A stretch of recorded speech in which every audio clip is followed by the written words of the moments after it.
I have a pop quiz for you at the start this time. As nurses, what citation style do you use in your papers? Take a guess. The correct answer is APA. Later in nursing school, you'll go through this module, seen here linked on Julia's page, about APA 6th edition that your professors and us here at the library have put together for you. Right now, I just want to reinforce one point about APA that tends to be a little confusing for a lot of our students. Let's take a look back at the bibliography we made with Refworks in the last section. You'll notice that the first reference has this long string of numbers and letters at the end called a DOI. DOI numbers help us retrieve articles like a URL. However, unlike URLs, DOIs never change. If you list one, you know that whoever is reading your paper can always find your article. APA style requires us to list a DOI number for our electronic journal articles if there's one available. For the second article, we'll need to try to find the DOI.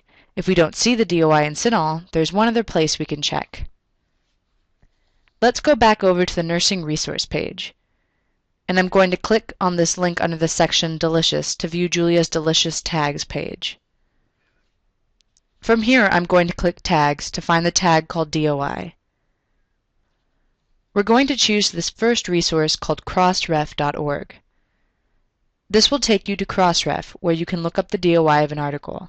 When you get on this page, you'll see this first option here that says Bibliographic Metadata Search, and it has a bunch of fields.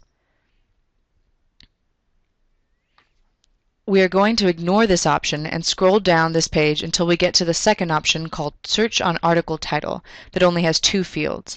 It's a simpler form that's easier to fill out, and it works better. Now we need to enter the citation information of that one article in our bibliography that has a URL but doesn't have a DOI, or so we think. As you can see, I've entered the author's last name and the article's title. Now I'm going to click Search to find the DOI. Here's our result. If the article has a DOI, it will be listed here. Now we need to add this DOI to our Refworks account. Let's copy this DOI number in order to add it to Refworks. I'll go to my Refworks account and find the reference I need to edit. We can browse the references using the folders, or we can use the search function since it's quicker. As you can see, I've already typed in the author's last name. Here's the list of my results, and I'll click on the little icon with the pencil and paper to edit my reference. This screen will open, and I'll paste the DOI here in the field labeled DOI. Once you've copied in the DOI, don't forget to save the changes you've made. And that's it. I've just regenerated that bibliography I had before, and you can see it's inserted the DOI into the right place. Sometimes we've looked in CINAHL, we've checked Crossref, and we still haven't found a DOI. What do we do in that case? Just make sure you have a URL in the links field. If it's missing for some reason, get it from CINAHL or from wherever you've retrieved the article. As always, once you've pasted that, just make sure you click on Save Reference to save your changes.